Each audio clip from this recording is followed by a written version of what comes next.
Assalamualaikum warahmatullahi wabarakatuh. Kami dari kelompok 7 akan mempresentasikan yaitu ekonomi untuk kesejahteraan umat. Saya Ilma Nadiro.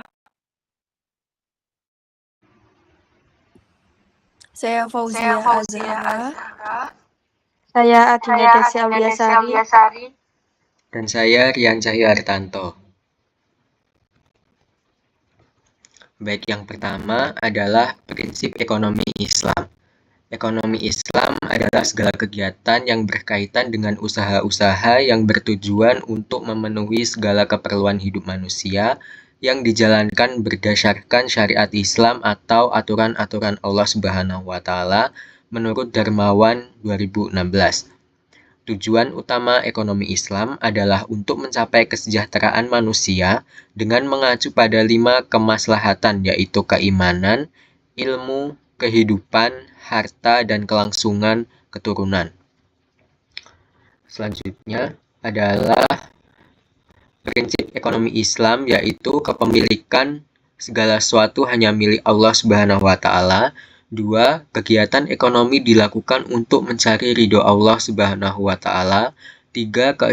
Keseimbangan dunia dan akhirat. 4. Prinsip keadilan. 5. Larangan merusak. 6. Adanya kebebasan individu. 7. Pengakuan hak individu. 8. Ketidaksamaan ekonomi dalam batas yang wajar. 9. Adanya jaminan sosial. 10. Adanya distribusi kekayaan. 11. Kesejahteraan yang merata. Selanjutnya ada ciri-ciri prinsip ekonomi Islam.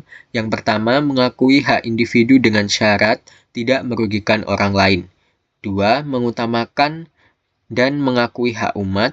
3. Mendahulukan hak umum daripada hak individu. Yang kedua, respon Islam atas transaksi modern.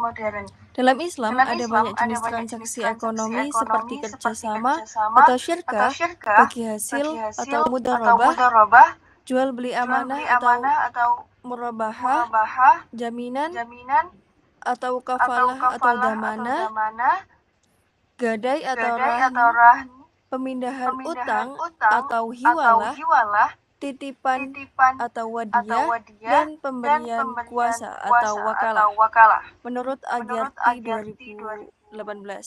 Seiring perkembangan zaman, jual beli online jadi salah satu transaksi yang paling sering dilakukan.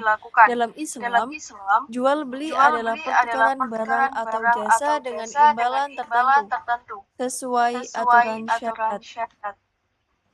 Karena jual beli online dilakukan tanpa tatap muka dan hanya mengandalkan foto serta deskripsi barang, maka transaksi ini termasuk dalam akad salam.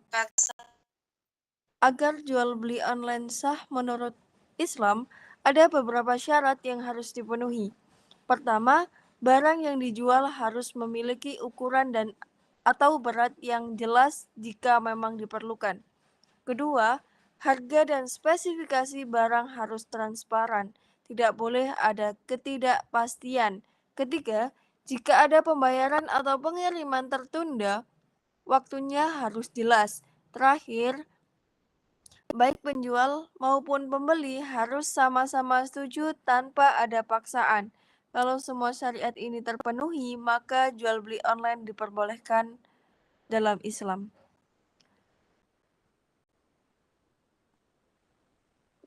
Di sini ada hukum bunga bank. Hukum bunga bank dalam Islam menjadi topik yang kontroversial dengan berbagai pandangan di kalangan ulama. Mayoritas ulama, termasuk Majelis Ulama Indonesia atau MUI, menetapkan bahwa bunga bank adalah haram karena dianggap sebagai riba. Dalam fatwa MUI nomor 1 tahun 2004, bunga bank dikategorikan sebagai riba nasi'ah, yaitu tambahan yang diperoleh tanpa imbalan yang sah, dan ini dilarang dalam Islam. Larangan terhadap riba juga ditegaskan dalam Al-Quran, seperti pada surat Al-Baqarah ayat 275. Namun, ada sebagian ulama yang memperbolehkan bunga bank dengan alasan bahwa bunga tersebut tidak identik dengan riba jika dianggap sebagai hasil dari akad pembiayaan yang sah. Ulama seperti Syekh Ali Jum'ah dan Muhammad Abduh berpendapat bahwa selama ada kesepakatan antara bank dan nasabah, bunga dapat dianggap halal.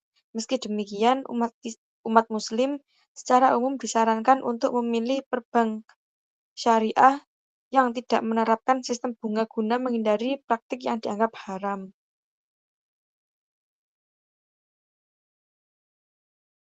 Lalu yang selanjutnya ada etika dalam bekerja, etos kerja, dan kemandirian hidup. Pengertian kerja menurut KBBI yaitu melakukan sesuatu atau sesuatu yang dilakukan untuk mencari nafkah mata pencaharian. Menurut Yusuf 2021 menuturkan bahwa etika kerja Islam merupakan etika kerja yang bersumber pada syariah dengan menjadikan pekerjaan sebagai sebuah ibadah dan kebijakan dalam hidup.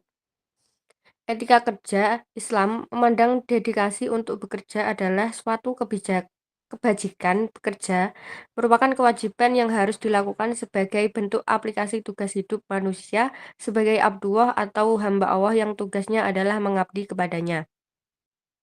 Perintah untuk bekerja dalam Islam di antara ayat Al-Quran yang memerintahkan umat Islam untuk bekerja tercantum dalam surat Al-Jumu'ah ayat 10, yang artinya apabila sholat telah dilaksanakan, maka bertebar-tebarlah kamu di bumi, carilah karunia Allah, dan ingatlah Allah banyak, agar kamu beruntung. Ayat di atas menerangkan bahwa setelah umat Islam menunaikan sholat Jumat, manusia diperintahkan untuk bertebaran di muka bumi, mengurusi urusan dunia, dan berusaha mencari rezeki yang halal. Etos kerja Islami yaitu upaya sungguh-sungguh setiap orang untuk mengerahkan semua kemampuannya baik dohir maupun batin untuk mencari rezeki yang halal sebagai bekal untuk mengabdi kepada Allah Subhanahu wa Ta'ala. Karakteristik etos kerja yaitu yang pertama ada tanggung jawab, yang kedua ada jujur, ketiga kerja keras, yang keempat hemat, yang kelima disiplin waktu, dan yang terakhir penuh perhitungan. Lalu kemandirian adalah usaha seseorang untuk mempertahankan kelangsungan hidupnya dengan melepaskan diri dari orang tua atau untuk mengerjakan sesuatu atas dorongan diri sendiri dan kepercayaan diri tanpa adanya ketergantungan pada orang lain. Adanya kebebasan mengambil inisiatif untuk mengatur kebutuhan sendiri dan mampu memecahkan persoalan dan hambatan yang dihadapi tanpa bantuan orang lain, yaitu menurut Fajrin 2015. Dapat disimpulkan bahwa ekonomi Islam adalah sistem yang berlandaskan aturan Allah Subhanahu wa Ta'ala dengan tujuan menciptakan kesejahteraan yang adil bagi semua. Prinsipnya mencakup keadilan, keseimbangan dunia dan akhirat, serta kebebasan individu dengan tetap mengutamakan kepentingan bersama. Dalam transaksi modern seperti jual beli online, Islam memperbolehkannya asalkan memenuhi syarat seperti harga dan barang yang jelas serta kesepakatan antara penjual dan pembeli. Namun, bunga bank dianggap haram oleh mayoritas ulama karena termasuk riba. Islam juga menekankan pentingnya bekerja dengan niat ibadah, mencari rezeki yang halal, serta memiliki etos kerja yang kuat seperti tanggung jawab, jujur, disiplin, dan mandiri. Sekian presentasi dari kelompok 7. Terima kasih teman-teman atas waktunya. Diucapkan terima kasih dan dapat diakhiri.